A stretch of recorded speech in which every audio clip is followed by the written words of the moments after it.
Famous ആയിട്ട് അറിയുന്ന ആൾക്കാരാണ്. അതില് കുറച്ച് നാളുകൾക്ക് മുന്നേ റിലേഷൻഷിപ്പിലായിരുന്നു.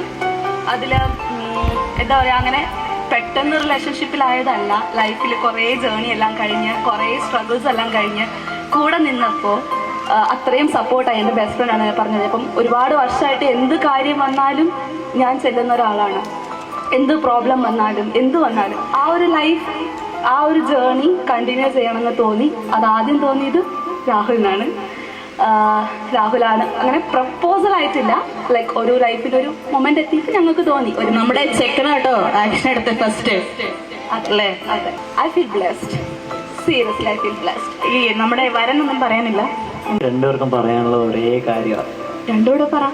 അപ്പൊ അനു പറഞ്ഞ പോലെ തന്നെ 10-15 വർഷത്തെ ഒരു ഫ്രണ്ട്ഷിപ്പ്, ലൈഫിലെ ഏറ്റവും വലിയൊരു ഡിസിഷൻ എന്ന് പറയുന്നത് മാരേജ് തന്നെയാണ്. അപ്പോൾ അത് എടുക്കുമ്പോൾ നമ്മൾ ബെസ്റ്റ് ഫ്രണ്ട്സിനോടല്ലേ ആദ്യം ചോദിക്കുക. അങ്ങനെ ബെസ്റ്റ് ഫ്രണ്ടിനോട് ചോദിച്ചു, ബെസ്റ്റ് ഫ്രണ്ട് ഓക്കെയാണ്. പിന്നെ ഫാമിലിയോട് ചോദിച്ചു, ഫാമിലി ഓക്കെയാണ്. പിന്നെന്താ നോക്കാനുള്ളത്? അത് നമ്മളിപ്പം എന്താ പറയുക, മാനിഫെസ്റ്റ് ചെയ്തു. അതിപ്പോൾ ഇവിടെ വന്ന് എത്തി നിൽക്കുന്നു. ഞങ്ങൾ കുറച്ച് നാളായിട്ട് ഡ്രീം ചെയ്യുന്ന ഒരു കാര്യം